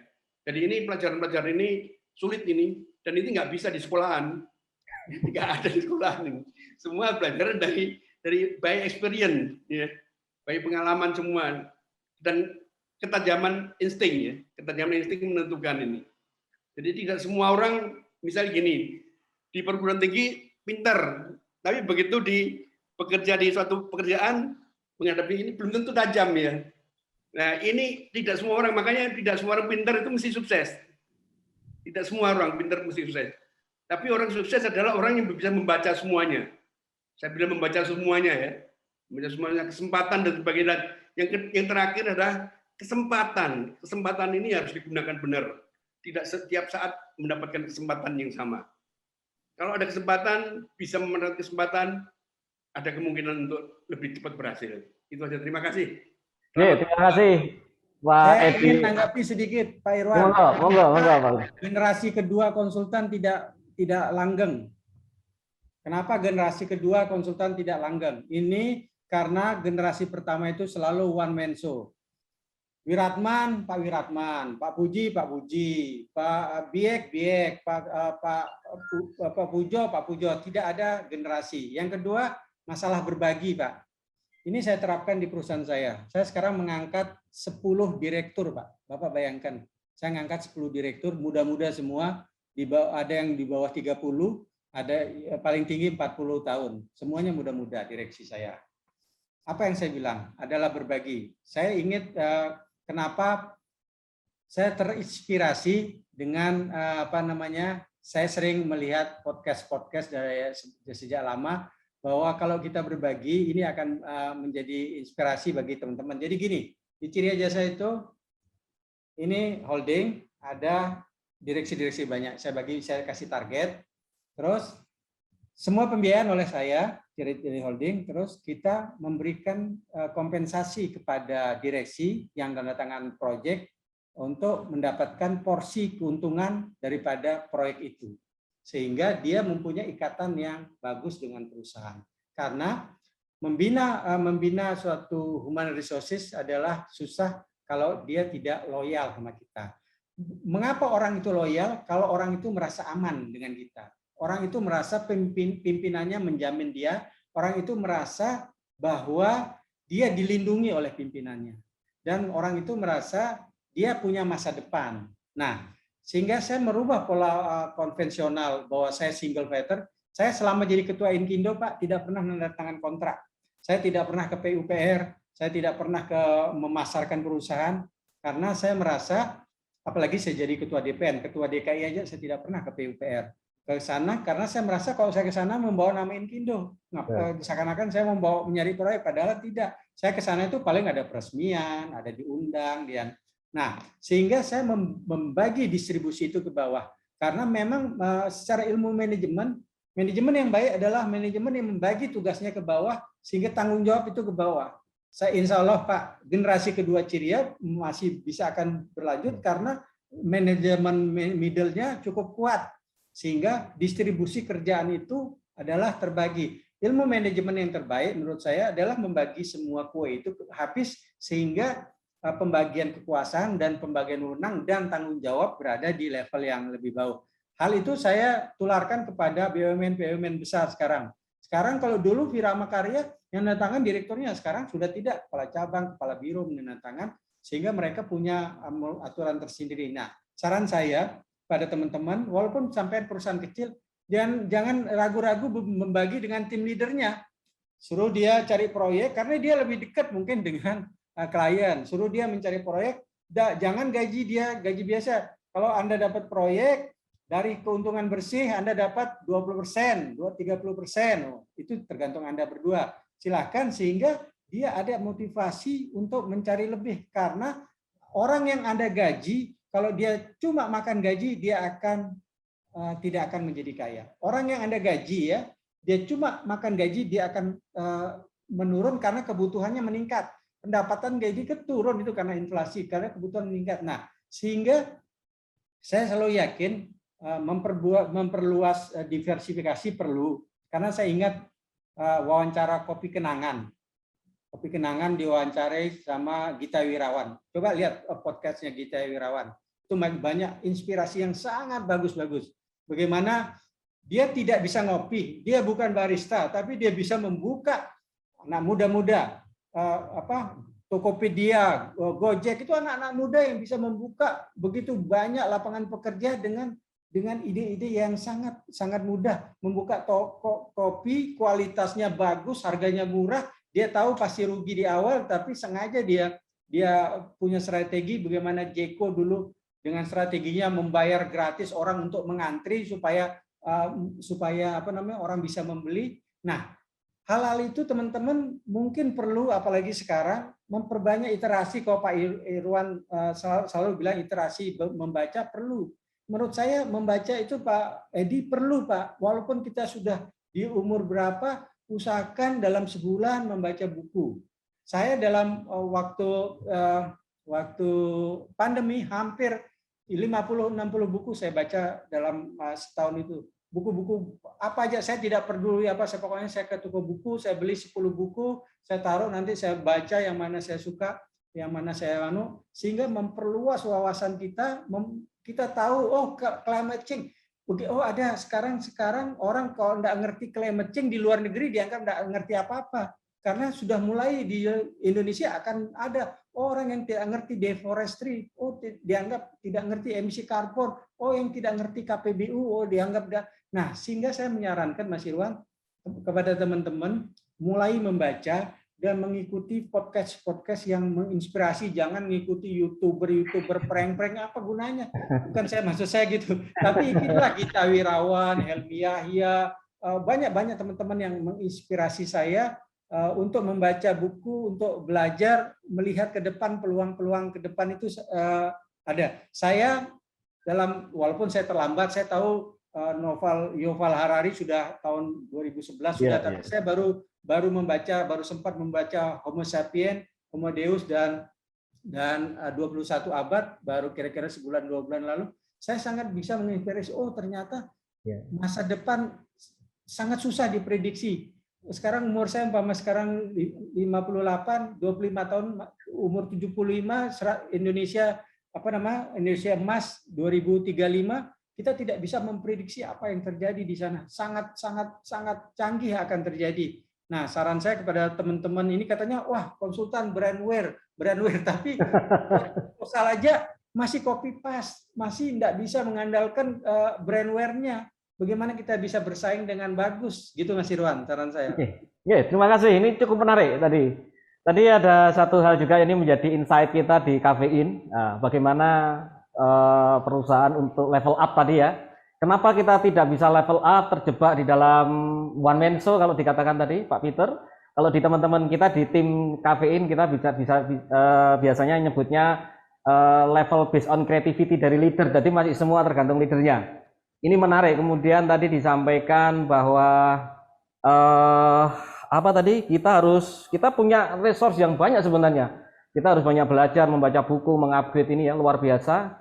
Dan saya teringat salah satu podcast juga, jadi Pak Gita Wirjawan ya, dengan Profesor Kishore Mahbubani, ini seorang profesor dari National University Singapore, mengatakan bahwa kenapa Vietnam itu luar biasa sekali perkembangannya. Padahal tahun 1960-an 70-an itu dia masih berkutat dengan perang dan sebagainya, dan sekarang menjadi salah satu yang luar biasa. Kemudian juga bagaimana Singapura itu berkembang dengan luar biasa. Nah, kemudian terakhir di beberapa podcastnya Pak Wirjawan dengan Profesor Kishore Mahbubani juga mengatakan bahwa menyarankan begini, para anggota DPR, kemudian para pemimpin di di beberapa daerah dan negeri ini itu disarankan untuk belajar dari dikirim ke Vietnam. Nah, sebenarnya bukan masalah itunya, tapi yang saya tekankan adalah bahwa kita jangan sungkan untuk meniru hal-hal yang positif. Nah, itu salah satu podcast dari yang tadi sebutkan Pak Peter ya, ini luar biasa. Dan ini kita masih punya waktu kurang lebih 10 menit sampai jam 5. Kami persilahkan mungkin dari ada Pak Tony, saya kelihatan dari Pak Tony dari Maluku. Kami persilakan Pak Tony untuk open mic Pak Tony. Dari teman dari timur, sahabat dari timur. Monggo Pak Tony. Luar biasa tadi. Pak Moderator, selamat sore. Selamat sore Pak Tony. Saya cukup jadi pendengar setia, saya luar biasa. Pak Ketum saya ini sangat luar biasa. Iya, sampai sudah berbicara tentang tenaga-tenaga yang digunakan. Nah, memang kita kalau mau ngelola konsultan ini, kita sering memang, apalagi kita yang kecil ini, kalau menyimpan tenaga ahli, mungkin biayanya agak mahal. Jadi kita ada yang kita gunakan dari pihak lain, tapi ada juga yang kita memang punya sendiri gitu. Nah, ini mengelola yang seperti begini memang perlu strategi. Nah, mungkin Pak Ketum punya pandangan-pandangan buat kami yang masih mengelola usaha yang kecil ini, sehingga kira-kira kita bisa bertahan untuk menghadapi tantangan ke depan. Nah, karena Pak Ketum ini banyak bercerita tentang kondisi yang besar-besar. Nah, untuk yang kecil-kecil gimana kira-kira Pak Ketum? Mungkin ada masukannya buat kami di daerah. Itu aja Pak Ketum. Makasih banyak Pak Ketum. Terima kasih Bung Tony. Oh, kecil besar itu cuma size perusahaannya, tetapi pengelolaannya sama. Seperti saya, perusahaan saya besar, tenaga ahli tetap saya nggak sampai 10 lah, 10-15 lah gitu. Tapi saya punya tenaga tidak tetap hampir 2.000 yang punya database ya Pak. Saya punya database lebih dari 3.000 orang. Jadi begitu ada lelang, saya sudah tahu. Oh, ini tinggal kita kontak. Nah, memang saya belum secanggih Nippon Koi yang saya tahu hari lahirnya siapa, kapan dia lahir, dikirimi. Saya tanya sama Mr. Satu, gimana sih Anda melakukan pendekatan personil dengan pegawai? Mr. Peter, dia bilang, sebelum saya tahu Pak Tony lahir, Pak Tony tenaga ahli. Waktu Pak Tony ulang tahun, dikirimi oleh perusahaan selamat ulang tahun. Senang nggak Pak Tony? Senang Pak. Walaupun Pak Tony di Zimbabwe sana, oh perusahaan ingat hari ulang tahun saya. Nah, sentuhan personil itu perlu ke tenaga ahli. Tenaga ahli tidak perlu banyak-banyak tenaga ahli tetap ya percuma Pak. Bapak tenaga ahli tetap ya PJPU Bapak sudah. Nah, selebihnya itu adalah tenaga freelance, tapi kita mempunyai database yang kuat. Di perusahaan saya, kita punya database yang cukup banyak, kita cari dan setiap kita input dan kita update terus. Nah, next step adalah melakukan kontak person dengan tenaga ahli. Kalau Pak Tony punya 100 lah tenaga ahli ya. Apa Pak Tony kesulitan mencari proyek? Enggak. Pak Tony punya 200 lah di Maluku tenaga ahli. Bagaimana nyarinya? Ya ini pinter-pinternya Pak Tony. Itulah yang membedakan Pak Tony dengan Pak Ibnu loh maksudnya. Silakan, oh Pak Tony punya database 100. Terus Pak Ibnu punya 10. Kalau fight kira-kira menang yang mana? Pasti menang Pak Tony lah. Pastilah Pak. Nah, kelemahan teman-teman selalu bergaul dengan yang itu-itu saja. Tidak berani pindah. Kalau Robert Kiyosaki bilang pindah kuadran lah. Kuadran yang berikutnya yang lebih. Nah, sehingga kita punya stok tenaga yang banyak. Ciri jasa pegawai tetapnya paling berapa sih Pak? Kalau di office dari direksi sampai office pegawai paling 25, sama mungkin dengan besarnya perusahaan yang ada yang di Pak Irwan punya. Sama-sama Pak Tony paling sekitar 10. Tapi kan saya punya database yang sangat kuat Pak Tony. Saya punya database yang begitu kita kontak, tim tender saya bisa ngontak, kita tidak pernah ingkar janji kepada pegawai, kita selalu memberikan perhatian lebih, kita selalu mengasuransikan. Akhirnya kita punya hubungan yang cukup bagus dengan pegawai kita Pak Tony. Sehingga begitu kita minta sangat cepatlah responnya. Apalagi ciri jasa artinya kita selalu mengikuti pasar yang bergejolak. Saya bilang lebih baik kita untung 10 tapi kita punya outlet 50 daripada untung 50 punya outletnya 1. Nah, itu yang perlu teman-teman, memperbanyak outlet ini perlu. Gojek, Tokopedia, mau apapun, mau itu karena begitu banyak, 2-3 juta kali untung 100.000 satu hari kali kan 3 juta sudah berapa miliar. Nah, kita kadang-kadang serakah, mau untung itu semua untuk kita, tidak mau berbagi kepada teman. Cobalah teman-teman sekarang kalau ada kecil bisa dengan kecil. Oh, walaupun saya bisa, saya ajak Pak Tony kecil sama kecil. Tetapi yakin saya pasti Pak Tony akan ngajak saya kalau berikutnya. Nah, hubungan itu perlu dibina, enggak bisa cepat. Nah, prinsip berbagi ini saya tidak ngomong masalah agama lah ya. Silahkan, pasti semua agama menyarankan untuk kita berbagi dengan sesama. Pasti kita akan mendapatkan lebih daripada apa yang kita bagi. Nah, kadang-kadang keyakinan ini tidak ada teman-teman. Sekarang kan takut nanti kalau dibagi dia nanti lari atau main sendiri. Kalau Bapak, ya ini masalah etika Pak Irwan. Saya selalu bilang ke teman-teman, kalau Anda diajak sama Mas Irwan masuk ke proyek, umpama saya diajak Mas Irwan masuk ke Pasuruan tahun ini. Tahun depan tentunya saya kenal sama teman-teman di Pasuruan. Jangan sekali-kali melupakan Mas Irwan tanpa diminta. Saya selalu bilang, tanpa diminta direksi saya harus ngajak Mas Irwan, walaupun Mas Irwan tidak minta. Nah, itulah namanya etika. Kita diajak ke suatu tempat, dibawa, terus kita menang, terus tahun berikutnya kita jalan sendiri, itu bukan etika konsultan. Menurut saya, itu yang tidak pernah kita selalu, begitu kita diajak suatu tempat, tahun berikutnya kan kita bisa sendiri, tapi saya tidak mau lakukan. Saya akan tetap ngajak Pak Irwan, walaupun tidak Pak Irwan pernah ngomong sama saya akan ajak dia. Oh, dia tidak bisa, saya akan memberikan kompensasi kepada dia. Nah, etika-etika ini sering-sering dilanggar oleh teman-teman, sehingga terjadi konflik. Dulu dia ngajak, sekarang dia jalan sendiri. Nah, etika itu perlu kita bina, bahwa kalau kita membina sesuatu yang baik, kita akan menuai yang baik. Itu pendapat saya, Pak Irwan. Ya, terima kasih Pak Peter. Ini luar biasa sekali. Ada semangatnya tadi, semangat untuk kita berbagi, berkolaborasi, dan satu hal yang cukup menarik tadi adalah bagaimana masalah etika. Nah, etika ini ternyata memegang peranan penting dalam hal bagaimana kesuksesan kita ya. Kemudian juga ternyata dalam bisnis faktor pengali tadi, jadi sedikit tetapi faktor pengalinya banyak. Ini akan lebih sustain daripada tadi faktor kalau kita misalnya greedy dengan apa yang ada di sana. Nah, ini beberapa catatan yang saya catat di situ. Dan ini menarik sekali tadi. Kalau saya simpulkan ini bagaimana tadi kalau saya baca buku di belakangnya Pak Peter, Good to Great itu benar-benar ada di dalam apa yang disampaikan beliau dalam sore hari ini. Luar biasa. Saya mau kasih buku Pak Irwan. Ini buku nah berat. ini punyanya Tommy Robin ya, luar biasa juga. Ini buku berat, tapi saya harap teman-teman baca. Saya harap juga teman-teman baca Sapien kan. Atau Yuval Noah Harari, oke. Yuval Noah Harari atau Lesson 1. Ya. Atau ini juga bagus. Purple Co. Oh, punyanya si ini ya. Ya, Don Sweet. Luar biasa. Oh, itu ya ini juga bagus. Bagus. Ya ini bagi yang senang politik mungkin. Oke. Banyak lah buku-buku lain lah. Ya. Bisa memberi Mas Irwan bisa memberi komentar Mas Irwan. Ya, monggo Pak Adi, silakan. Silakan Pak Adi. Mantap. Ya, terima kasih Pak Peter, Pak Ketum.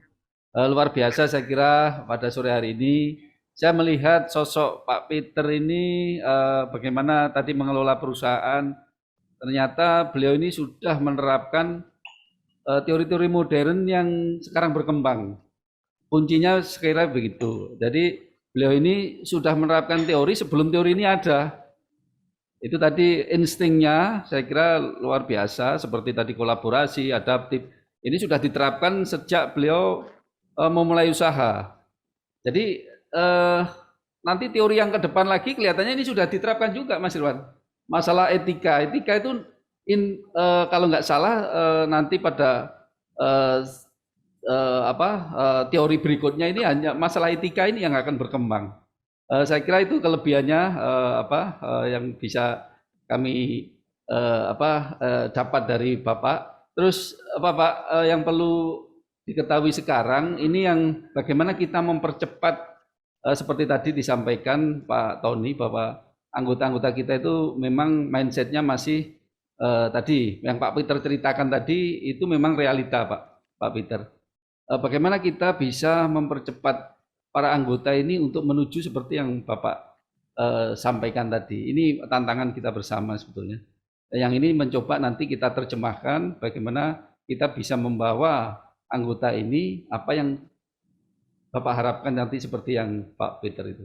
Saya kira itu Pak Peter komentar kami luar biasa dalam mengelola perusahaan mulai dari nol sampai dengan pada saat ini dengan di internasional sudah menuju ke sana. Saya kira itu, terima kasih Pak Ketum sekali lagi sharingnya pada sore hari ini. Saya kira ini pembelajaran yang sangat berguna bagi saya terutama dan kami semua. Terima kasih. Saya kembalikan Mas Irwan. Terima kasih Pak Adi Pratito, Ketua DPP Jatim. Dan ini karena kita dibatasi waktu, saya kira ini diskusi yang cukup menarik. Saya tidak akan menyimpulkan diskusi pada sore hari ini. Karena isinya kalau bahasa milenial ini Pak Peter, ini bahasa milenial isinya daging semua. Jadi tidak perlu saya. Mandigu. Nah, seperti itu ya.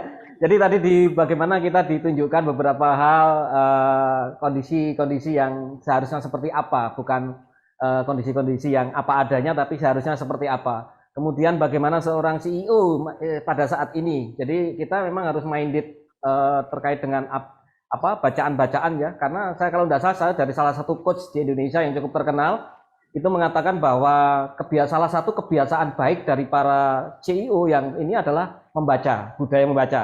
Jadi selama kita belum mempunyai budaya membaca, saya kira kita masih jauh dari kriteria tersebut. Nah ini saya kembalikan ke teman-teman semua. Terima kasih atas kebersamaannya pada sore hari ini dari teman-teman yang ada di studio juga, kemudian juga di Zoom. Terima kasih atas partisipasinya. Kita ketemu lagi di kafein berikutnya. Kami ucapkan terima kasih Pak Peter. Selamat sore. Terima kasih. Terima kasih sekali. Terima kasih luar biasa. Kita tutup. Wassalamualaikum warahmatullahi wabarakatuh.